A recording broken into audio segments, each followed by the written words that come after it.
Costa Rica just moved from a middle income country to a high income country, according to the World Bank.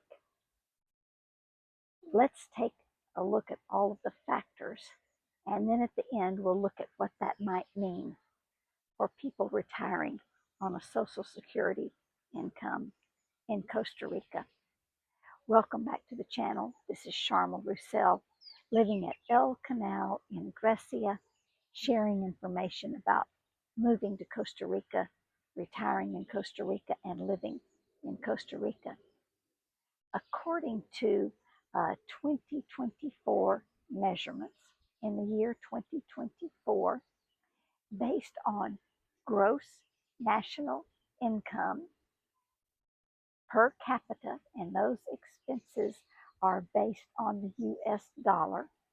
There are four categories worldwide: low income, lower middle income, higher middle income, and high income. So in the low income category, there are 25 countries. In the lower middle income category, there are 50 countries.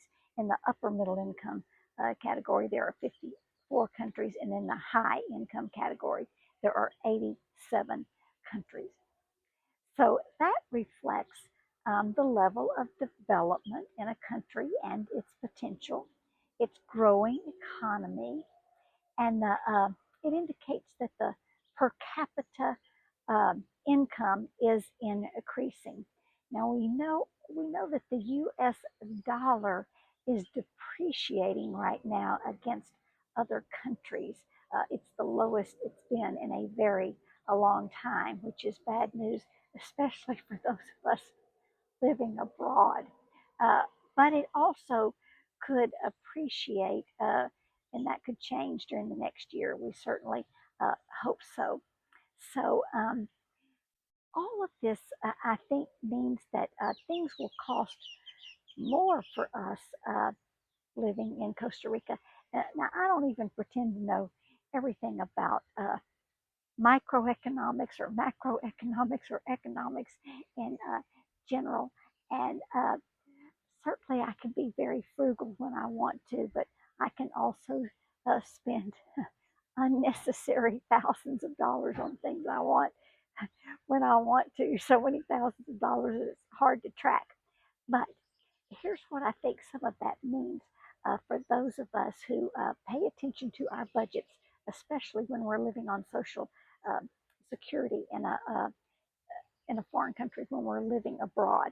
I think that for those of us in Costa Rica, it means that our expenses will increase, especially our rent. For those of us who just moved here and we're not ready yet to buy a house, we're still renting, and we may be renting for a very long time. I think our rent will go up.